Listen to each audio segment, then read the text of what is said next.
ఒక్కొక్కడు పెద్ద కాకాలు తిరిగిన నాయకుల లెక్క కేసీఆర్ గారిని పట్టుకొని వాడు వీడు, కేటీఆర్ గారిని పట్టుకొని ఇష్టం వచ్చినట్టుగా, హరీష్ రావు లాంటి నాయకులను పట్టుకొని ఇష్టం వచ్చినట్టుగా. ఏం సంస్కృతి? ఇదా మీ పార్టీ సంస్కృతి? ఇదేనా పద్ధతి?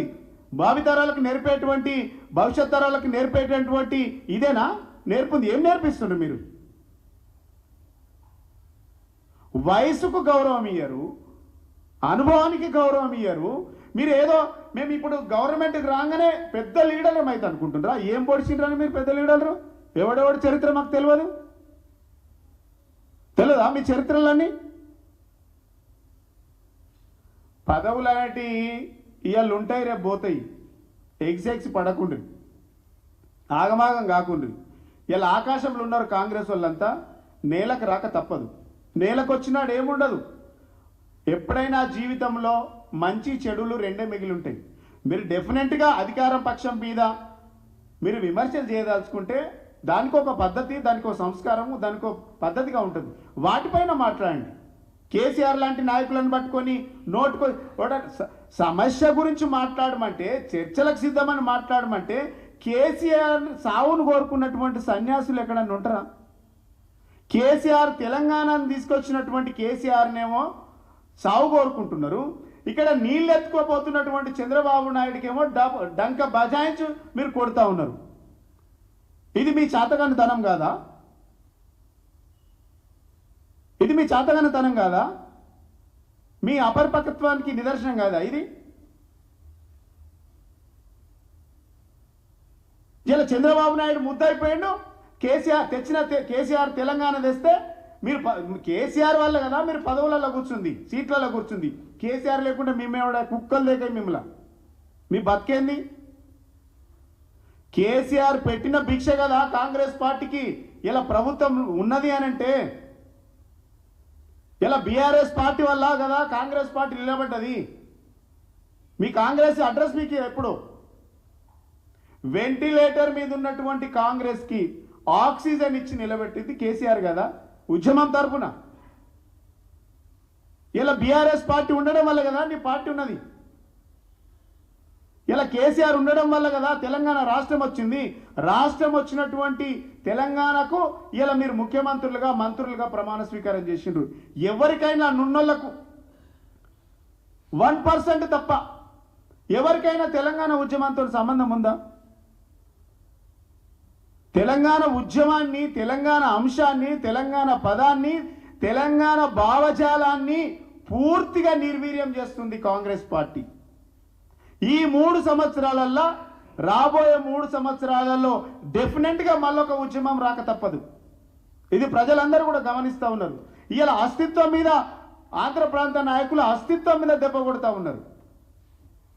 ఇలా మీరు వాళ్ళకి ఇలా మద్దతు తెలుపుతూ ఉన్నారు. తెలంగాణ తెచ్చిన ఆయననేమో మీకు ఏంది వద్దనిపిస్తుంది, తెలంగాణను వ్యతిరేకించినోడ మీకు ముద్దయిపోయింది. ఇలా ఇదా మీ సంస్కృతి?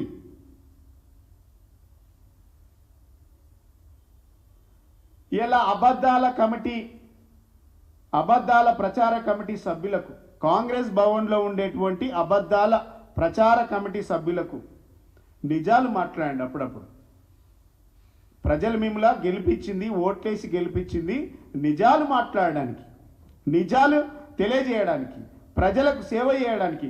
అబద్ధాలు చెప్పి, అబద్ధాలు కప్పిపుచ్చుకొని మీరు ఇంకా 3 ఏళ్ళు ప్రతిపక్షాల మీద దాడి చేసి బూతు పురాణం ఎత్తుకొని మీ నోటికొచ్చినట్టు మాట్లాడతామంటే చూస్తూ ఊరుకోం. చర్చకు రండి, సిద్ధం. కృష్ణా జలాల మీద మీకు వాటెంతో తెలియదు ఇప్పటి వరకు. మీ నోటికొచ్చినట్టు మాట్లాడుతూ ఉన్నారు. మీ వల్ల కదా సమైక్య రాష్ట్రంలో ఆనాడైనా ఈనాడైనా కాంగ్రెస్ పార్టీ వల్లనే తెలంగాణకు తీవ్ర అన్యాయం జరిగింది. మొదటి ద్రోహి ఎవరంటే కాంగ్రెస్ పార్టీ. రెండవ ద్రోహి ఎవరంటే ఇలా ఈ రాష్ట్రంలో ఉన్నటువంటి ముఖ్యమంత్రి గారు, మంత్రులు, మీ ప్రభుత్వం. తెలంగాణకు తీవ్ర అన్యాయం చేస్తుంది. ఆనాటి నుంచి ఈనాటి వరకు కాంగ్రెస్ పార్టీ. మొదటి శత్రువు అయినా, మొదటి ముద్దాయి అయినా కాంగ్రెస్ పార్టీ. ఇలా మీరు మమ్మల్ని విమర్శిస్తూ ఉన్నారు. జ్ఞానం ఉండాలి కదా మాట్లాడే ముందు. కాంగ్రెస్ పార్టీ నాయకులు ఇంకా కూడా మీ నోటికొచ్చినట్టు మాట్లాడతామనంటే డెఫినెట్గా తగిన బుద్ధి చెప్తాం. కానీ కాంగ్రెస్ వాళ్ళకు ఇంకో మాట తెలియజేస్తా ఉన్నా, మీరు మాట్లాడే ముందు కొంత చదువుకొని రండి. చామల కిరణ్ కుమార్ రెడ్డి అంటే ఒక షటాక్ అంత ధమాక్ లేదు, అసలు. చదువుకో, ప్రిపేర్గా సబ్జెక్టు తెలుసుకో. పార్లమెంట్ మెంబరు, వార్డు మెంబరు కాదు నువ్వు, పార్లమెంట్ మెంబరు. పార్లమెంట్లో మాట్లాడేటప్పుడు సబ్జెక్టు లేకపోతే పరువు పోతుంది, తెలంగాణ పరువు పోతుంది. మీ పరువు పోతుపోయింది, మీకు పరువు ఎక్కడిది మీ పార్టీకి. కానీ తెలంగాణ పరువు తీయకుండ్రి. ఎందుకని అంటుండంటే, ఈ తెలంగాణలో పుట్టినానికి ఎస్ఆర్ఎస్పి ప్రాజెక్టు కూడా తెలియదు అని అంటే ఇంతకంటే అవమానం ఏముండదు.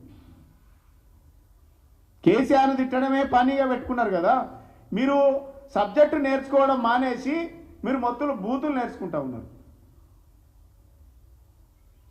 అది రాబోయే కాలంలో తెలంగాణ సమాజానికి ఒక విష పదార్థంగా మారేటువంటి అవకాశం ఉంది. మీ వల్ల రాబోయేటువంటి ఫ్యూచర్ అంతా, విద్యార్థి లోకం అంతా, యువత అంతా కూడా ఖరాబ్ అయ్యేటువంటి ప్రమాదం ఉంది. కాబట్టి కాంగ్రెస్ పార్టీ నాయకులకు నేను ఒక అప్పీల్ చేస్తూ ఉన్నా, ప్రెస్ మీట్లు పెట్టేటప్పుడు విమర్శించే ముందు సబ్జెక్టు తెలుసుకోండి, చదువుకోండి.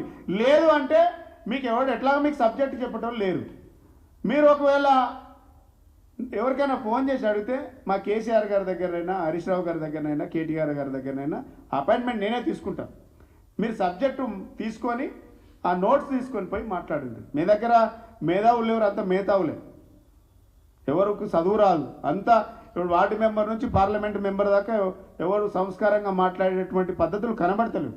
కాబట్టి కేసీఆర్ గారి దగ్గర నేనే అపాయింట్మెంట్ తీసుకుంటా. సబ్జెక్ట్ నేర్చుకోండి, కొంత జ్ఞానం పెంచుకొని పోయి ప్రజలకు పంచండి. అంతే తప్ప మీ అజ్ఞానాన్ని అంతా తెలంగాణ ప్రజల మీద, ప్రతిపక్షాల మీద రుద్దుతామంటే డెఫినెట్గా దాని మీద తిరగబడే రోజు వస్తుంది. దాని మీద కూడా చర్చ జరిగేటువంటి అవకాశం ఉంది. ఇట్లాంటి అజ్ఞానం గెలిపించడం అనేటువంటి భావన ప్రజలకు తెలుస్తూ ఉంది.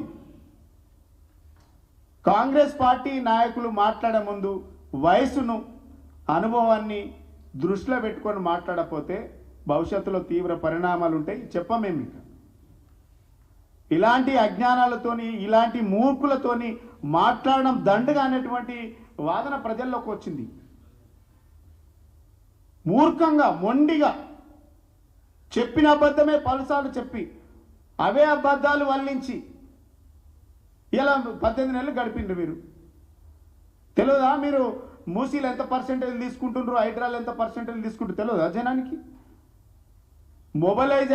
మొబలైజేషన్ అడ్వాన్సులు తీసుకొని 2000 కోట్లు లేపేసినటువంటి పార్టీ మీ పార్టీ. మీరా మా గురించి మాట్లాడేది? తట్టడు మన్నెత్తలేదు, తట్టడు మట్టుపోయలేదు, ప్రాజెక్టు మొదలు పెట్టడం లేదు.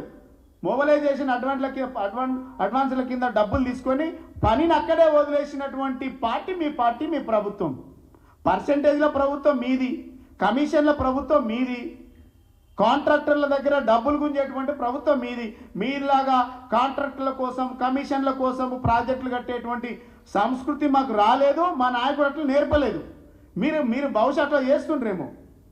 ఆ విధానాల వల్లనే ఇలా సెక్రటరియట్లో 20% కావాలా అని అడుగుతున్నారు, కాంట్రాక్టర్ ధర్నా చేసిండ్రు. ఇది మీ పరిస్థితి. ఇప్పటికైనా బుద్ధి మార్చుకోండి, జ్ఞానం నేర్చుకోండి. మా పార్టీ పైన విమర్శలు చేస్తే డెఫినెట్గా తిరగబడతాం, మాటకు సమాధానం చెప్తాం. మీరు జ్ఞానంతో మాట్లాడండి, అజ్ఞానులుగా ఉండకండి. ఈ అజ్ఞానులకు, మూర్ఖులకు, ఈ అబద్ధాల ప్రచార కమిటీ సభ్యులకు మీరు ఒళ్ళు దగ్గర పెట్టుకొని మాట్లాడాలనేసి మళ్ళీ కేసీఆర్ గారి పైన, హరీష్ రావు గారి పైన, కేటీఆర్ గారి పైన మీరు అబద్ధాలు మాట్లాడి మీరు పర్సనల్గా దాడి చేస్తే డెఫినెట్గా ఆ రీతిలో మేము కూడా సమాధానం చెప్తాం.